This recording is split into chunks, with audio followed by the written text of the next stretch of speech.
শেষটা কিন্তু দারুণ হলো বাংলাদেশের। মুছে গেল ফিল্ডারদের একের পর এক ক্যাচ মিসের ব্যর্থতা। 7 রানের ঘাম ঝরানো জয়, সিরিজে 1-0-তে এগিয়ে গেল স্বাগতিকরা। 4 উইকেট নিয়ে রাজস্বিক প্রত্যাবর্তন বলা চলে একরকম তাসকিন আহমেদের। আর সাকিব আল হাসান 2 উইকেট নিয়ে টেস্ট আর টি-20-র পর ওয়ানডেতেও এখন বাংলাদেশের শীর্ষ উইকেট সংগ্রাহক।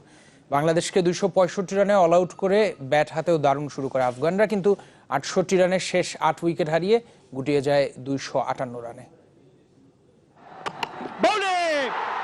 এই বলটাকে যদি পুরো ম্যাচের নির্দেশক চিত্র ভাবেন তো আপনি ভুল করছেন।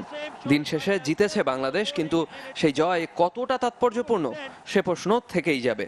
318 দিন পর একদিনের ক্রিকেটে ফেরার ক্ষণকে হয়তো ভুলতে চাইবে বাংলাদেশ।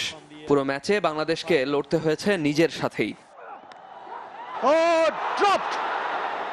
অন্তত 5টা সহজ ক্যাচ আর অসংখ্য মিসফিল্ডিং এর পর খাদের কিনার থেকে জেতা ম্যাচে তৃপ্তির চেয়ে আত্মগ্লানিই বেশি।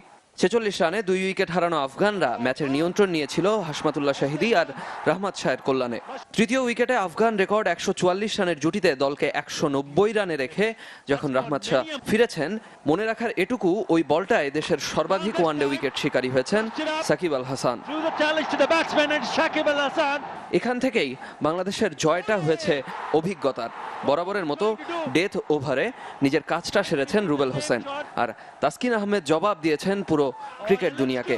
নিজের শেষ 2 ওভারে 4 উইকেট নিয়ে ফেরাটা স্মরণীয় করেছেন। 258 রানে অল আউট আফগানিস্তান, ফলাফল 7 রানের জয়। হ্যাঁ, 265 রান করেও রীতিমতো সংগ্রাম করে জিততে হয়েছে বাংলাদেশকে। সংগ্রাম ছিল ব্যাটসম্যানদেরও। তামিমের 80, মাহমুদুল্লাহর 62 আর সাকিবের 48। ইনিংসগুলো বড়, কিন্তু তাতে আত্মবিশ্বাসের ছোঁয়া কোথায়? এমন জয় বাকি 2 ম্যাচে কি সেই কাঙ্ক্ষিত আত্মবিশ্বাস এনে দেবে? সেটা সময়ের হাতে। কিন্তু পরিসংখ্যান বলবে এই ম্যাচ মাশরাফিকে দিয়েছে বাংলাদেশের সেরা ওয়ানডে অধিনায়কের খেতাব। হাবিবুল বাশারকে টপকে 31 ম্যাচ জয়ী নেতা নড়াইল এক্সপ্রেস। ইভান ইকরাম, চ্যানেল 24, ঢাকা।